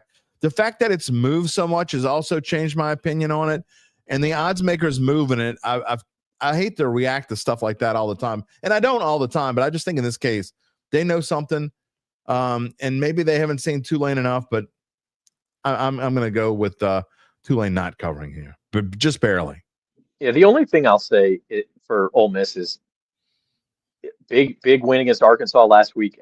Primetime home game, and LSU coming. Pull it out at the end, and then LSU coming next week. Yeah, they could be looking ahead. I don't know that you can call it a trap game because Tulane is too good for that. Yeah, and I think Lane Kiffin will have them ready and have them realizing that. But if you want to build a case for a green wave upset, that's where I would start. All right, time to go back to the New Orleans Saints. Zach and I both pick LSU to win. We both pick Tulane to lose, and we both pick Ole Miss to cover. So what are we going to do here with the Saints? Last week, Zach went out on a limb and took the 49ers, and look, took the Saints, and he almost looked like a genius. The Saints had a chance to win there at the end. I guess maybe not for real, but whatever. What do we have this week? We're going to let Zach go first again, and let's see if I can get the right slide, make sure I don't screw it up. Zach, go ahead and tell him what you got this week. I have Seattle 19, New Orleans 13. Like I said, I think this is kind of an old school game. I'm not a big Sam Darnold fan. I do think Spencer Rattler has played better, but he's up against a defense the likes of which he has not seen since he was in Green Bay last year. At the end of the year, we saw how that worked. When you can get pressure on him, can he continue to make the right decisions? That's what I worry about. I'll be honest. I have the Saints covering the spread, and I think it's the third straight week I have them covering the spread. And I do think they can make this a game. Their defense is going to have to play better, but like I said, I'm not a big Sam Darnold fan. I think it can. Everything lines up Seahawks here. I don't like the matchup of the Saints offense against that Seahawks defense, especially with Fuaga out, and Penning is starting, but it's his first career start at guard. We're still not sure what we're going to get. He only played one snap in the preseason before he was hurt. So I worry about that matchup up front, and I'm ultimately going to say Seattle pulls away. Or at least hangs on here. And I have made this logo to be reflective that the Saints are wearing their white helmets this week. We'll just show them here. Saints are wearing their white helmets with their white color rush unis. So white jerseys, white pants, white helmets, and I assume white shoes. I like them, man. Those are clean. I don't love the helmets, but I do love the color rush uniform. So I'm okay with it for a road game. It's fine. It is what it is. But I agree with you. That's better for on the road. We'll see. All right, my pick. Close your ears, optimist. I don't like this game at all. It's a terrible match over the Saints. I think Kenneth Walker's going to run all over the Saints. I'm predicting a score of 27-10. And frankly, I added a couple points onto the Saints score before I actually put this slide up. I hope I'm wrong. Again, I've said this before. I hope I'm wrong. I think Spencer Rattler reverts back to Spencer Rattler this week. And when I say that, I mean last year's Spencer Rattler. I'm not rooting against him. So, especially my regulars know that I'm not rooting against him. So if you're new here, I'm not rooting against Spencer Rattler. It's just the realist in me, what I see going on the road. This is a tough matchup. I think Mike McDonald's going to have something cooking for the Rat. And I just look. I hope he proves me wrong and comes out great and improves for a third straight week. But Zach, this is not a good spot for him or this team. It's tough, man. First road game, tough place to play. long trip. Spencer Rattler on the road last year played pretty well in the first half in Tampa, but did not obviously play well at all at Green Bay. Did not play well in LA against the Chargers earlier in the year. That was the game he got benched at halftime. And I got to see it on the road before I believe it. Yeah. Again, Rainy Cajun, who's up there in Seattle, Saints fan in Seattle, says the Seattle defense has definitely been trending towards the old Legion of Boom, but not. It's hard to be as good as those guys. Not nearly as good in the secondary. Yeah. Not nearly as good in the secondary, especially when they're banged up. Yeah, up front they're very good. Charles Mangus being an optimist. Saints win it 21-18. Win by a Blake Groupie field goal. Does that mean, Charles, that you think the Saints are going to kick 7 field goals?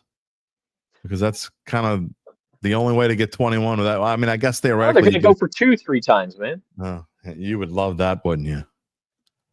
I mean, you'd be all over that. So Rattler putting up the 2. Let's go for 2. If that happens, you'll be all over it. All right. We didn't. And lastly, before I let you go, just a minute or two. I didn't put we didn't make. We're not making our NFL picks this week because frankly, I just forgot to put up the slide. I didn't know when you were coming on. But there's only really one game and I didn't make a slide for it. But it's Monday night, so theoretically I could ask you Monday what you think. But Lions and I think that's Monday night. Or is that Sunday night? That's Monday night. Okay. Lions and Ravens. Lions are at the Ravens. The Lions are a 4.5-point underdog. It's been a while probably since the Lions have been a 4.5-point underdog, but an interesting matchup. Lions played much better last week going against Lamar Jackson, and what some think could be a Super Bowl preview.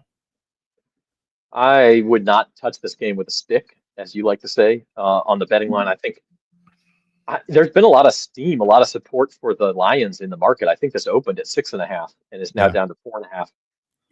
And I think that's respect for Detroit. That's well-founded. I also just have a hard time seeing them go in there and get a win after. I mean, they got, even last year when they were really high flying, they went into Baltimore and got crushed. On the defensive side of the ball, look, the Ravens are just better than the Lions are. They are. So, I think it comes down to that plus a little home field, and I think Baltimore gets it done. Last question. Silver Gator wants to know, how do the Saints cut down on penalties? They have committed 20 penalties this year. By the way, but before you answer that, we had our dumbass of the week on Wednesday.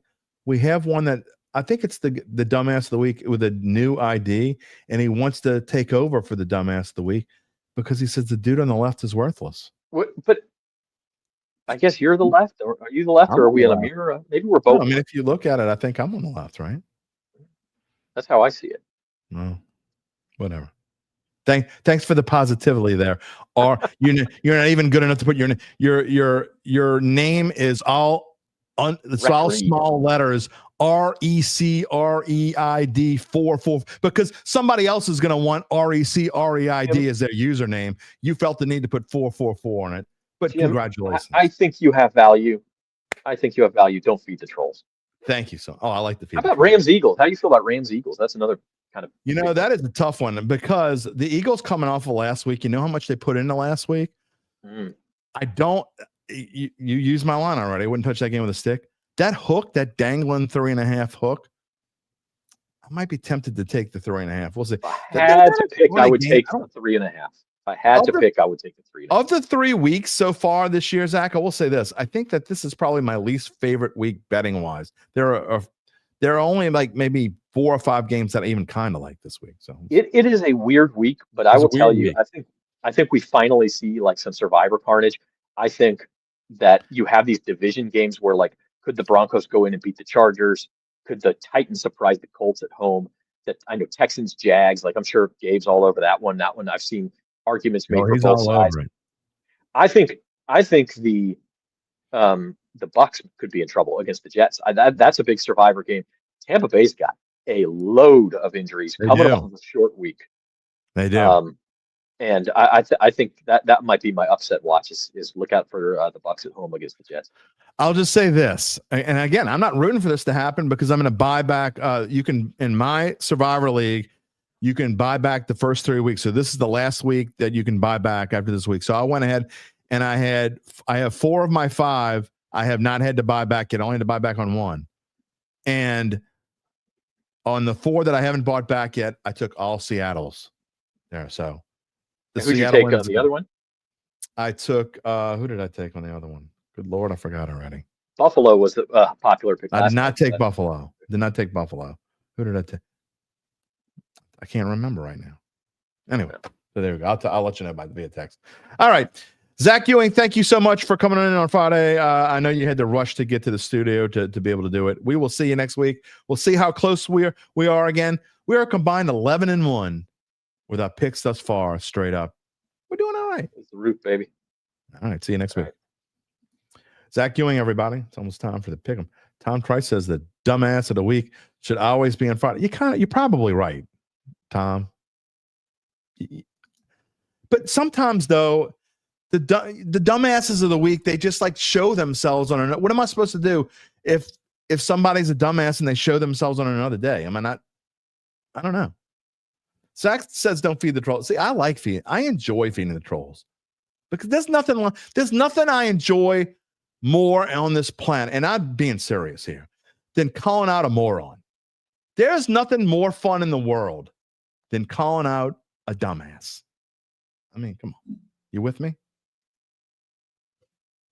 Who's with me? Buddy D used to feed the squirrels. Why can't I do it? Just saying. Anyway, time to move on. I'm not feeding him anymore. He knows the dumbass. Now he's just trying to get some. Now he's the squirrel who's he doesn't have enough nuts to eat. Who's trying to get some more nuts. I'm not feeding you any more nuts. You got enough nuts. Maybe you don't have any. Maybe that's your problem. Maybe you don't have nuts. I don't know. Maybe that's your problem. Whatever it is, I'm not feeding you anymore. All right, let's move on and talk about Pick'em. I've been looking forward to this part of the show. I mean, somebody's got to have a crown. Somebody's got to have a turkey. There's a crown. I got a question. Go ahead. Have a question already. Why is the crown weekly and not who's winning this thing? That's how it always is. You don't watch always the show? Weekly? It's always been weekly. Back when we used to do Bayou Bet. Gabe, you were around when we were wearing the turkey hat, right? Yeah. The turkey hat should be weekly, but the crown should be whoever's winning the overall. Now, when we get to the end of the season, then the crown will go to whoever's winning overall. And you talk a lot of smack, for someone who it's a legitimate question. You wouldn't have you missed a horrible opportunity just now. You could have said, speaking of dumbasses, now I'm bringing on Gabe and UBN. No, I'm being nice. Can I have the crown this week, guys? I just don't want, I don't want to feed the trolls too much, So, Rainey says, new merch idea, troll snacks. I just like, we can feed the squirrels our nuts. They need nuts to eat on. So there you go. We're entering dangerous territory. Yeah, I guess so. Daryl Hayden says he's making money with our picks. Combined, let's see what we are. I'm doing live math on the air. Did we drop the lowest one like 11 and 7 against the spread. But one of us is, that song, Don't Bring Me Down. Gabe's kind of young. He probably doesn't know that song. Do you like the report card drop your lowest grade? Have you had any ELO in your album stuff, by the way? Do what? Have you had Electric Light Orchestra? Yeah. And have you had them? What did you think? I haven't listened to them yet, but we have 2 of their albums. All right. Linda Johnson wants to know the man in the middle. Yes. Is that Fred Sanford? I have like 15 Fred Sanford shirts. If you want, I could wear them for the rest of the season and it wouldn't even be different. All right. Let's get to our picks. We'll review last week very briefly. I had a good week. I had 40.5 points. If you don't know how this segment works, if you haven't joined us either of the past 2 Fridays, the way the segment works is we each make 3 picks for the week, and then we get a net point total by how the difference between the spread and the actual result. So in other words, let's just say if one of us took the Saints this week plus 7.5, and the Saints lost by 3.5, we'd get a net of 4. We'd get 4 points. If we took the Saints, they were plus 7.5, and they lost by 17, then we'd get a minus 9.5. So you see how that works? So last week I was 40.5. The damn Chiefs screwed both me and Gabe, but they barely lost. They lost by 3. They were 1.5 point dogs, so we each got a minus 1.5 for that. But Nick was 2-1. He had was pretty good again. His I should have USM, been 2-1. his Southern Miss, his Southern. Nah, Here we we go. don't Here do we shoulda, woulda, go. coulda on this show. You can make Anyway, Jim angry again. The current standings as we speak, UBN is 5-1 record-wise. He's plus 42.5 points, which is really good after 2 weeks. I am 4-2, plus 22. Gabe is 2-4, minus 20.5. So, I mean, he hasn't been that far off. Goes to show you that he's barely been missing. And we're going to start this week with the turkey, Gabe Henderson. And I'm going to let you go first here with, again, I made a joke. I don't know if you're being Homer or you're being or you're rationalizing or both in the one here. All right, go ahead. Give me the reason why you're taking the Texans plus 1.5 over the Jacksonville Jaguars. Because the Texans have won 10 of the last 11 games that they've played in Jacksonville. Okay. They've won the last 7. And if you need a little more than that, divisional dogs that are 0-2 against the spread in week 3 cover 80% of the time. They are 62-39 against the spread overall, meaning in non-divisional games. So right. I really like the Texans in this spot. They are a couple plays away from being 2-0. I don't think, even though they're one of the only teams in this century to make the playoffs after starting 0-3, I don't think they can afford to test their luck again. I think this is a must-win for them, and I think they get the win in Jacksonville. We've been doing it like, what is the one we like the most, or the one we like the least? UBN, real quick, you like this pick or no? I think ain't this the series in the AFC South where the road team always wins the game? Well, the Texans I know there's one of them that they always win the game, but yeah, I like this pick. I think the Texans defense can carry them as far as they need to go against this Jacksonville offense. I think the Texans are clearly a better team than Jacksonville. I don't really think it's that close. So I do like it, but I think that's a weird spread. And it makes me want, just like Monday night when I wondered why the Texans were favored over the Bucs, I wonder why the Jaguars are favored over the Texans. So that gives me a reason. The Jaguars have looked pretty good at the beginning of the year, but yeah, I hate like a 1.5 spread. It's just they couldn't beat the Bengals backup quarterback. So I said pretty good. I ain't say they've been world beaters. Pretty good. All right. Moving on, you got Jacksonville standards.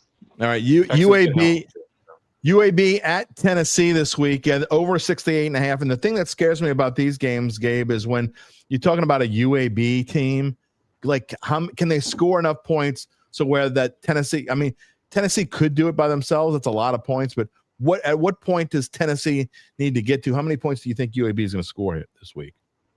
I don't think they need to score a single point for this one to go over. Okay. Wow. Right. Trent Dilfer's team has perhaps the worst defense in the country. They are legitimately horrible. I mean, they've played some bad teams so far, and they've let them score. I really do think Tennessee could score this on their own, and in a spot 70? where they come in. We've seen 73 times this year, I think. Yeah, I mean, Tennessee's offense is efficient. They score quickly. I think we will get some points from UAB. I don't think they even need to score any points for this one to go over. These two teams Trent Dilfer has a horrible defense for karma for a defensive carrying them to a Super Bowl? I think Trent Dilfer has a horrible defense because he doesn't deserve the job that he's in, and I believe he's the worst coach in the country. That's hating. That's a lot of hating there, Gabe Henderson. David Hash says, Gabe, you're all in on the Texans this week. Yep. And Chad Gage is saying, we're doubting Duval. Yeah, I think Liam Cohen is that there's some tensions brewing already in Jacksonville. Yeah. But another reason. The Jaguars have a Trevor Lawrence problem or a coach problem? Yes. It's the common denominator is Trevor Lawrence. Why do they keep firing coaches? Yeah, because they've already paid Trevor Lawrence. Exactly. Yeah. They're giving him $60 million a paid year. Him for his Head and Shoulders commercials. They have a Trevor Lawrence problem. Jim and I have been on that train. He is pretty. But another reason I like this Tennessee UAB pick is because both teams are 3-0 to the over in their first. All right. Della Bill, as we move on, says Nebraska's the number 1 pass defense in the country. With that being said, Gabe likes Michigan. He liked it at -2.5. So the spread this morning was -1.5. So that's what we're going to put it at here on the screen because we're using Friday morning spreads. Michigan -1.5 over the Nebraska Cornhuskers. Yeah, truth be told, this one's kind of a hedge for me. I am very high on Nebraska this season. I've got them over in their win total. I've got a flyer on them to make the playoff even. So, I mean, if they could win this game, that would be a huge step in the right direction in both those regards. But the numbers don't lie. They're 0-6 straight up and 1-5 against the spread against top 25 teams under Matt Rule. So, Yeah. I haven't seen them do. Go ahead. No, go ahead. I haven't seen them do anything since they joined the Big Ten against the real schools in the Big Ten. Yeah, they struggled with Cincinnati Didn't they earlier kill this season. Colorado That's not a real school. last year? Colorado got I just wanted to get Jim, fired up. That doesn't count. Come on, man. Come on, man. Anyway. Yeah, I wouldn't be surprised if Nebraska won this game. I think Michigan, this is a must-win for them. I like them to cover 1.5. All right, Gabe's picks again. We'll recap. Texans plus 1.5 over the Jaguars. UAB, Tennessee over 68.5, and Michigan minus 1.5 over the Nebraska Cornhuskers. We're going to go to the leader of the contest so far, and that is UBN, the big dummy wearing his Fred Sanford shirt. And you're starting off with the Tulane Green Wave. Money shirt. It's not the big dummy shirt. All right, money. Okay, big money. All right, big money grip. You got Tulane plus 13.5 over the Ole Miss Rebels. This is basically me not trusting Lane Kiffin, and I think he wants to beat LSU next week more than he wants to kill Tulane. And I'm not going to try and pronounce the BYU transfers quarterback that's playing for Tulane. There you go. Thank you. I ain't even going to try it. I told y'all when they got him, he is really, really good. And he's played in a bunch of big games at BYU. I don't think he's going to be worried about Ole Miss. And I think Tulane might win this. I think Tulane can win this outright. But I'm gonna put a little bit on the money line, but I could see them keeping it within 10 at least. Gabe, your thoughts on Tulane Ole Miss? I think it's possible that they cover. I don't think. I mean, if you look at Ole Miss, you're looking at a team in the last 2 weeks that struggled with Kentucky and Arkansas.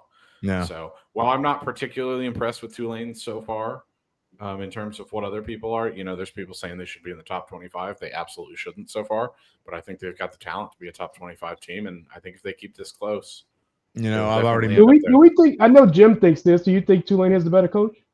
Oh, without question. I was they got one the better of the coach very and the better few- quarterback. That's all I need to get 13.5 points. Yeah. No, I was one of the people though who was on the train when Willie Fritz jumped ship. I told Jim Tulane upgraded at head coach, and I firmly believe that. Dollar Bill says Retzloff just scored on another Russian TD. He might have to score a school record 4 last week. 4. S. Callie says, please, Green Wave, beat Ole Miss.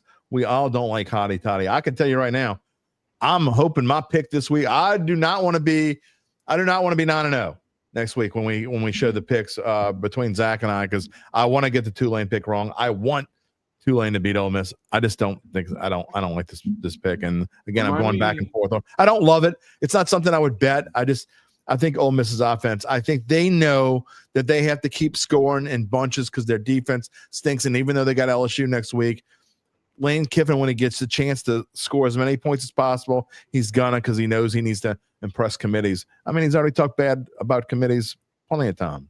So anyway, remind me before we sign off when we're done with the picks to come back to a topic related to Ole Miss. I got a question for you too. Okay, your next pick, UBN, is NFL total. Getting out of your lane. We're saying how you go when you get out of your lane.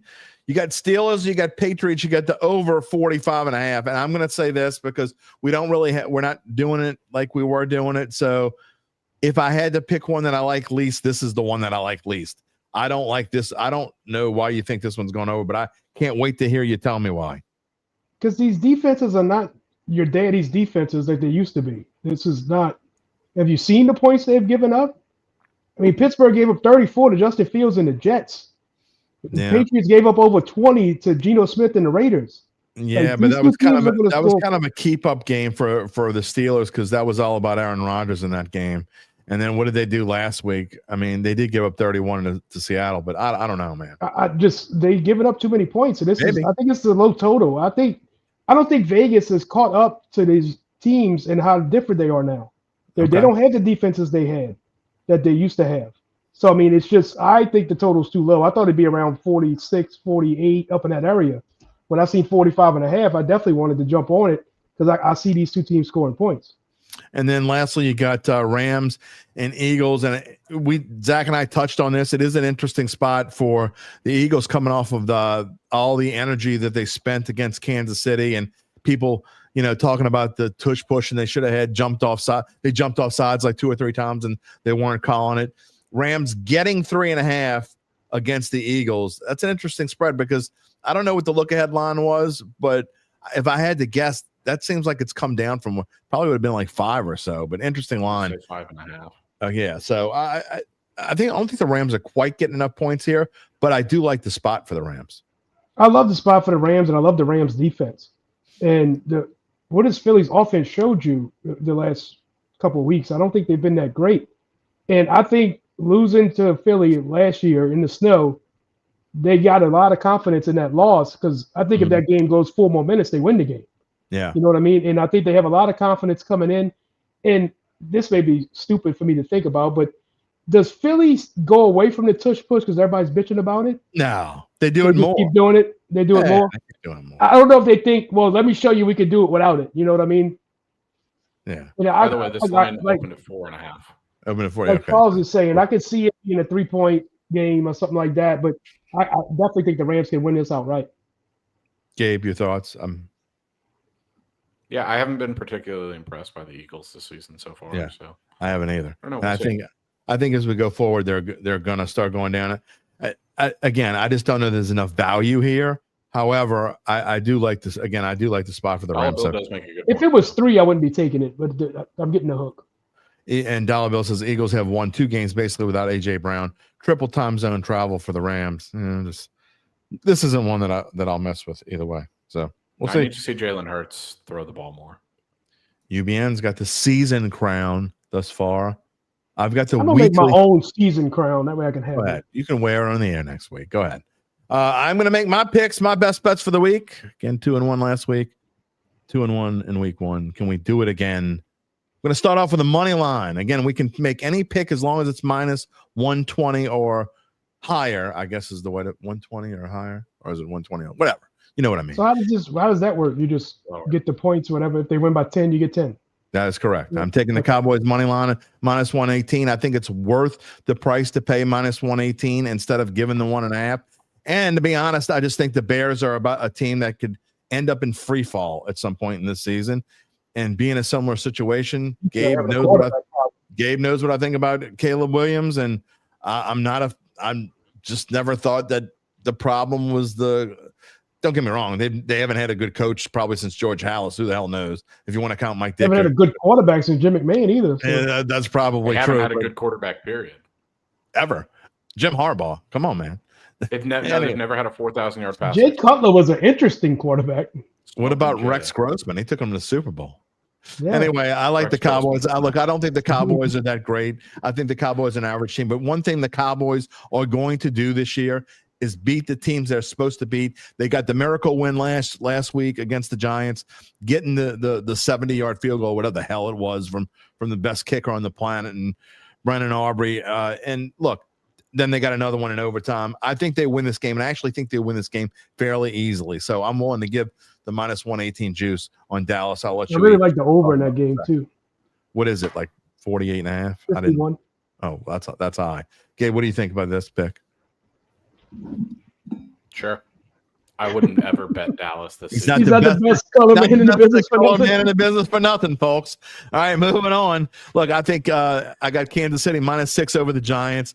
I saw an interesting post on social media. Now, y'all know I don't believe in conspiracy theories. However, if I were going to believe in a conspiracy theory, there ain't no way on the planet the NFL is going to let the Chiefs be 0-3. Okay, if I were to believe, and I don't, but if I were to believe in one, how about I just don't think the Chiefs aren't going to let the Chiefs, no way in hell, be 0-3. I think you're going to see the absolute best effort from the Chiefs. I think Russell Wilson turned back into the pumpkin that he is. He's going to get blitzed. He's going to get hit by Spagnuolo, and I think the Chiefs win this one.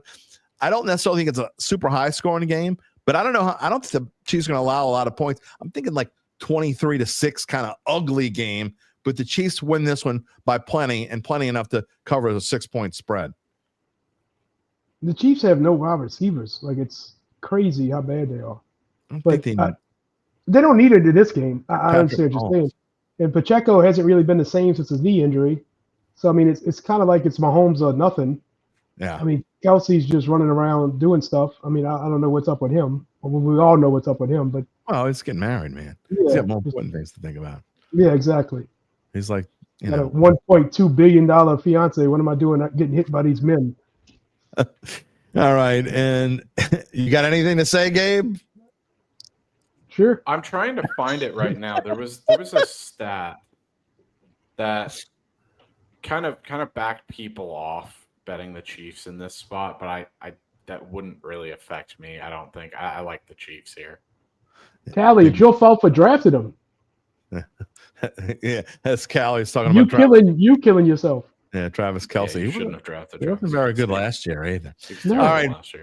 Bengals and Vikings in the battle of the backup quarterbacks. I don't care who's playing quarterback. With the weapons these teams have, to have an over-under of 42.5 makes no sense. Now, I don't like to be square, and I know overs are generally square, but you know what? I think I don't know. Maybe Gabe can tell me. Maybe the betting public is thinking under here because of what we've been saying. But I think the Bengals have too many. I originally was going to take the Bengals, and I thought, you know what? Give Carson Wentz his due. He's got only his third start in the last 3 years, 6 teams in the last 6 years. Going to play for the Vikings this week because McCarthy's out. We all know Joe Burrow's out for the season.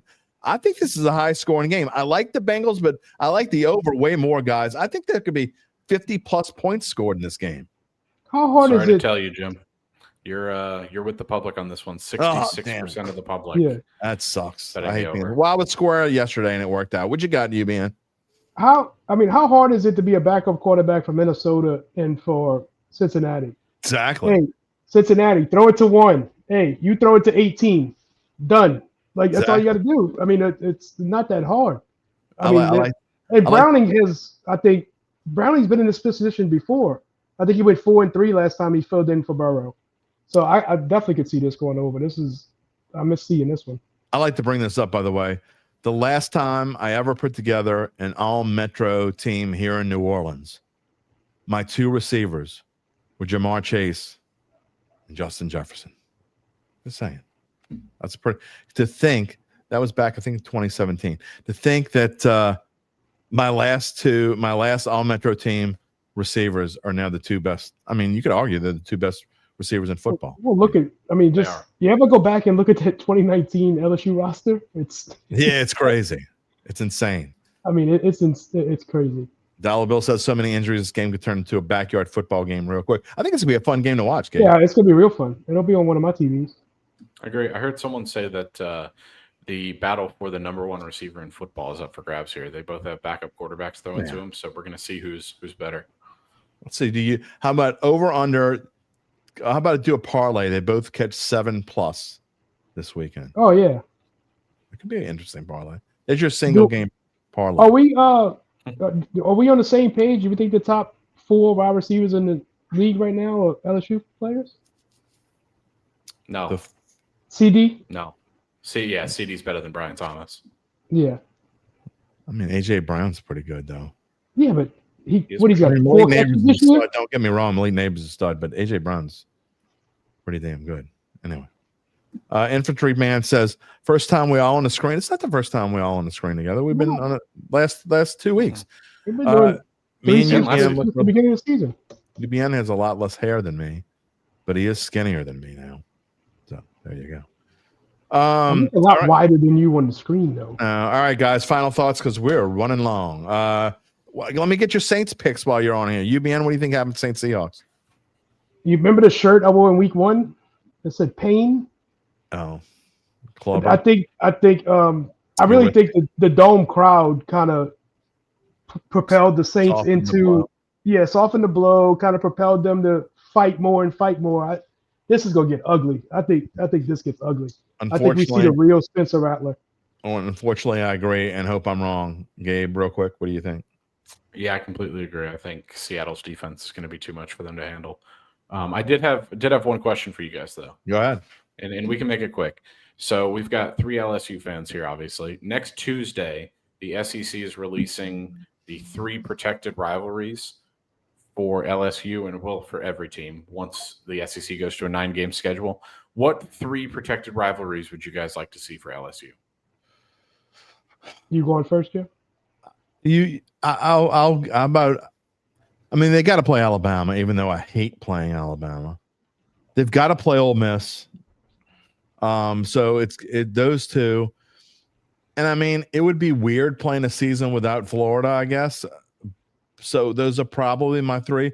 But I hate that they've like kind of dropped Auburn. I mean, I know that they were in the East and whatever. So I think that's kind of weird. But I would say Alabama. I would say, yeah, I guess you got to go Alabama, Ole Miss, and Florida in my mind.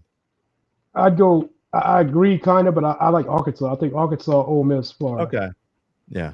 I've got Alabama, Arkansas. Because you got the boot. Florida. You got the boot with Arkansas. Okay. Yeah. Fair enough. Yeah, I think they've got to have Arkansas in there. I'm What do you tired do of with the the boot if SEC. you don't play Arkansas anymore? Yeah, Can we I'm have it? tired of. No. Yes. Yeah, I know what you do with the boot.